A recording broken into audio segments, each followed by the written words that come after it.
Hello everyone, and welcome back to Yes, I'm a Mom. My name is Tanisha Lacey, and before I get started, I just want to go ahead and remind you to subscribe, like, or comment on this podcast series. If you're catching this on YouTube, do go ahead and click that bell for your notifications every time there's a new episode released.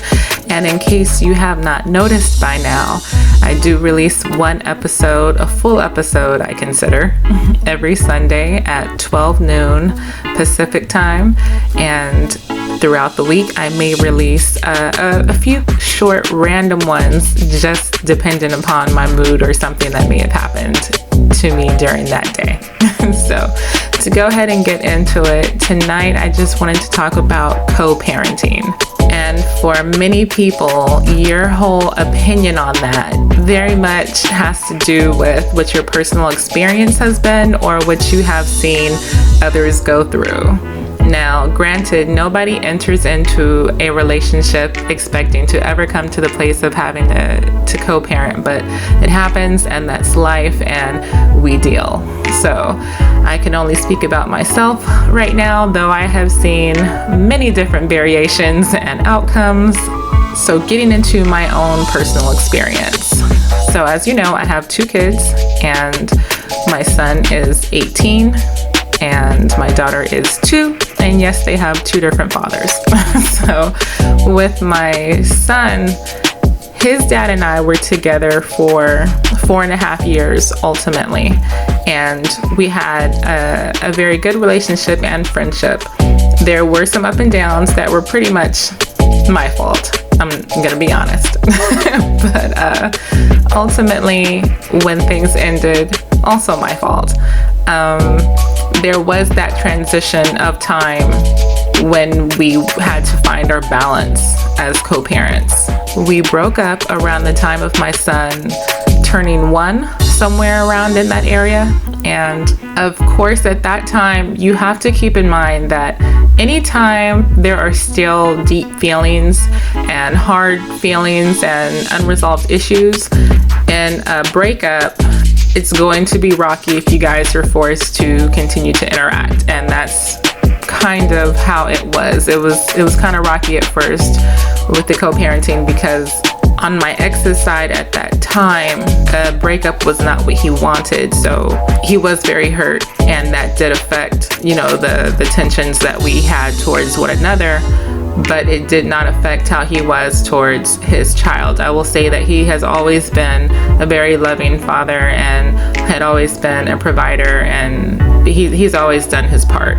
Now, the ugliness came from not being on the same page in terms of whether we wanted to get back together or not, when one of us is dating someone new, things of that accord. And that went on back and forth between us both for the next 2 to 3 years, I think. And mind you, we're in our early 20s at this point, so maturity wasn't a strong suit on either side. But we somehow ended up making it through that period. And, a few years later, we finally came to a comfortable place. And at that time, we did have, a system in place for how we alternated between having my son, and also we came up with a financial plan on our own. We didn't want to go through the court systems. Well, I didn't, so I didn't want to, put him on child support, and he was helping, but I wanted to make sure that we had, a clear idea on what that was going to look like, since we did not live in the same household and I had our son more. So we came up with an amount, we both agreed to it, and we carried it out like that. So that went well. Now, over the years, there were moments here and there where little attitudes would flare back up, and it could get ugly, for a week or 2 or something like that. But ultimately, we were always able to bring it back to a good place. And I will say for the last several years, we've just stayed in that good place. Now, I will say nobody ever wants to be in the position of co-parenting. And that's definitely not what I had in mind when I had our son. And I know that's not what his father had in mind at that time either.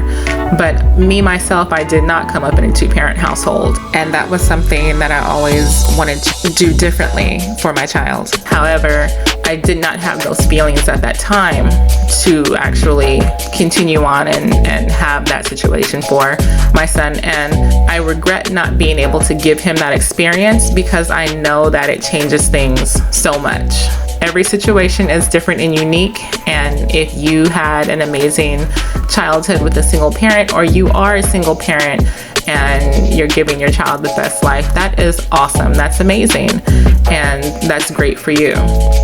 But that's not the case all the time, and there are not only financial struggles, but sometimes just the issues that, you know, a child may have on their own in terms of wanting both parents around at the same time, in the house, that is. I mean, you guys can have time that you schedule on your own, and that's okay, but sometimes the child just likes both parents being in the same household. So not being able to give my son that, I do regret. And I do remember times of him asking questions, you know, about how come we couldn't all be together. And, you know, those are the moments where you feel the worst. But now that he's older, I think he understands. We were both just doing the best that we could and making the best decisions that we could, you know, at that time, being as young as we were and dealing with a lot of emotions and dealing with the real world. You know, there was a lot of responsibilities and lots of stresses that come along with that. So it was what it was. But ultimately, I believe that we both ended up serving him well. And that's not to mention just the benefit of having two people in one household just for the sake of your own sanity, because let's be honest, you know, being a single parent is really hard, whether you're the mother or the father. So at least when there's two people in one place, you know, you can kind of divvy up the responsibilities and all of that. Now, granted, I get that still doesn't always guarantee that situation for some people, but ideally, that's just another benefit, you know, being able to tag team in and out, because whether your child is at your place or your ex's place, at that time, it's all on that person. Now, in regards to my daughter's situation, as I expressed in a previous episode, me and her father had not been together very long before she came about. So in that situation, the co-parenting has been a little different. I will actually say it's been probably a little bit easier because there wasn't a lot of depth of emotion tied into it, so there hasn't been a lot of friction. But so far, neither one of us have actively started dating either, so I don't know if that will be an issue. I highly doubt it though. We're older now, you know. When you get older, you just kind of accept things for what they are. So there's not much fighting anything there.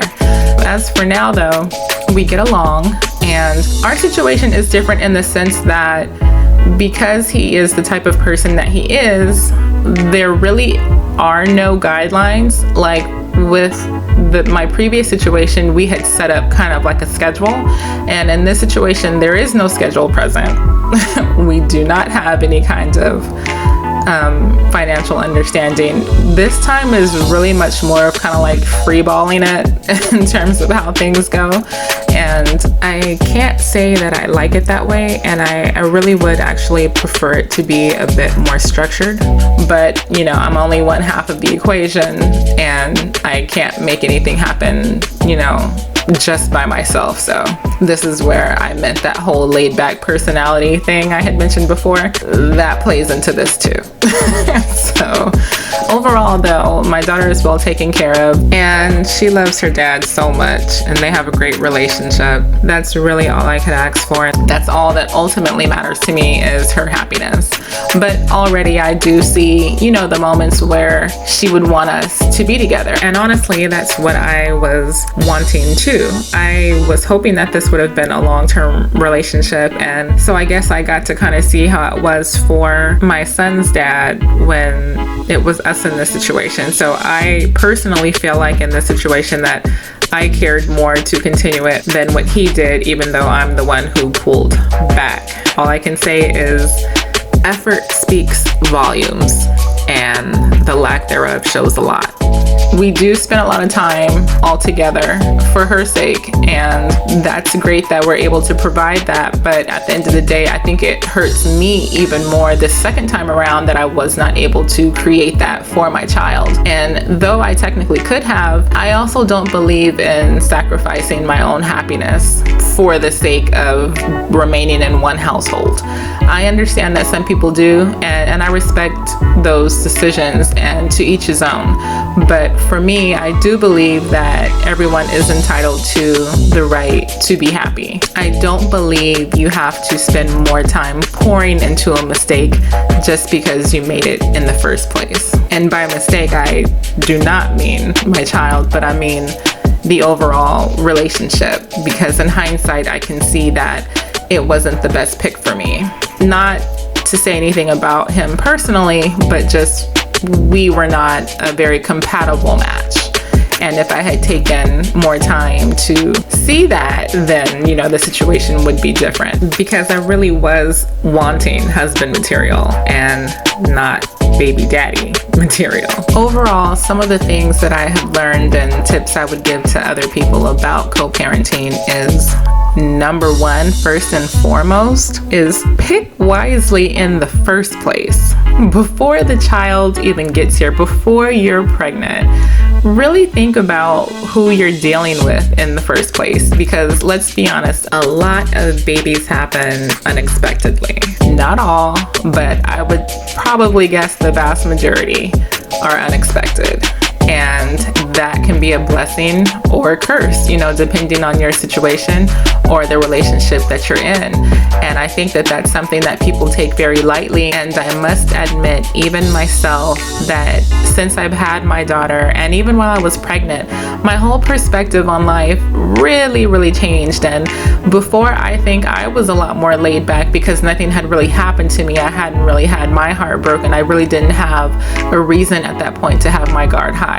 And it was due to the disappointment that I had, that feeling of being let down while I was pregnant, that really reminded me and really brought to the forefront of my mind why it is so important that you choose wisely with your mates, especially if you're looking for something long term. Again, I just want to reiterate that it wasn't that my daughter's father was a bad person or didn't want the relationship. It was just that how we had relationships was very different, and we just were not as compatible as I would have liked for us to be. And ultimately, I felt as though many of my needs weren't being fulfilled, and I didn't see the type of effort coming from him that I was used to seeing and desired to see. And no matter how we conversed, well, really how I conversed about it, it wasn't changing, and I wasn't going to continue waiting for that to happen. When someone wants to do something, they do it. If they don't, that's fine, and then you move on. So some situations turn bad because they were never intended to be long-term in the first place. And so when you were dealing with this person and laying down with this person, you weren't thinking anything about what you guys' long-term relationship would be like. You really have to consider, what you want and the clarity behind what this other person wants, and do those things align? What about our values for the future? Like, not just the fun that you're having right now, and not just the lust and all of the good stuff right now, but realistically, who is this person who I'm with right now, and where do we stand with one another, and what does this mean for a potential future, including children? Are you guys compatible? Do you even like this person? Like, a lot of these things aren't even crossing your mind. And so that's definitely something that I would suggest, and deal with people responsibly. Make sure you guys actually want the same things. And not only that, be specific so that you actually know that your version of something and their version of something is the same version. Okay? Because two people can say that they want marriage, but marriage may look very different to one than it does the other. So avoid the confusion and make sure you're actually on the same page. And until you are absolutely 100% sure and the lust has worn off and you've been through a few things and you guys really get and understand each other and you really absolutely feel like this is a great fit, I won't go so far as to say be married first, though it's not a bad idea, but just be a lot more cautious with who you're choosing to deal with in the first place. And I do remember something I heard a very long time ago that I wish I had listened to was, never have sex with someone you wouldn't want to have a baby by. That makes sense to me. Because things happen, life happens. Sometimes you're being irresponsible and sometimes you are doing the right thing, and things just happen. So there's that. The second thing I would suggest is be mature. Once the situation has happened and it is what it is and you guys have crossed over to that side, even if you guys did maintain a relationship for a while after your child, the point is now you are here in this space of co-parenting, and the best thing you can do is be mature about it. I absolutely do not agree with people who use their children as pawns to get back at the other parent, or those who just completely disappear because they don't want to deal with their responsibilities or they don't want to deal with the other parent. That's not the child's fault, and so the child should not be punished for that. And the whole thing about the maturity, and even the next point I was going to bring up was just about being respectful of one another. This is all not only for the benefit and maintaining one's self-dignity, but it's also for the sake of the child, and at least being able to show them the most non-toxic and loving and healthy environment and situation as possible, given the fact that you two weren't able to provide a singular household for them to come up in. Because regardless of whether we want to acknowledge if this is a bad situation or not, studies have proven time and time again that children who come up in two-parent households do typically tend to be better off in the world, in their life, just in general, do better in school, a whole lot of things. So if you couldn't give them that, then the least you can do is give them a healthy and loving environment in two separate households. The other tip I want to add is to also be helpful. You know, work together, because at the end of the day, it isn't about one parent or the other. It's about you guys being able to actively come together for the overall benefit of whatever's best for the child. So do compromise, do be willing to work together in a way that makes sure that your child is getting, you know, the best experience and coverage and opportunities and possibilities, you know, getting the best that they can, because ultimately that's what matters. And when it comes to outside people coming in, you know, you move on with your life, your partner moves on with their life, you know, you guys also pick wisely in that situation, because if you're thinking about this new person as being, you know, a step parent somewhere down the line, then you also want to make sure that this person is just as amazing and capable of loving your child as you do. And you also don't want to add anything that could possibly be toxic to that child's environment. And that includes the people who you choose to be around and who you choose to date. Now, that's not saying that you bring everyone who you date around your child. I would absolutely not advise that. Do not do that. Only when you know that you know that you know that this is something that's serious and this is going somewhere, then make sure that this person is worthy of coming into this loving space that you guys have now created, and being capable of you guys all being, you know, one happy family. Separately, most of the time, but healthy nonetheless. So in closing, I just wanted to go ahead and put out my thoughts and feelings and experiences on this, and I hope that someone is able to find this relatable or helpful. But just remember, at the end of the day, you love your kids, right? And maybe you weren't able to give them this one thing, but how you handle that and move forward makes all the difference in the world. So be mature and be respectful and just make the best out of the situation. It's all for your kids. If you have any questions or comments or any other topics you would like to hear about in the future, and yes, I would love to hear about your experiences in regards to co-parenting, so feel free to leave me a comment, or you can also send me an email at yesimthemom@gmail.com, and I will get back to you. So in closing, you guys take care, and I will catch you later. Bye.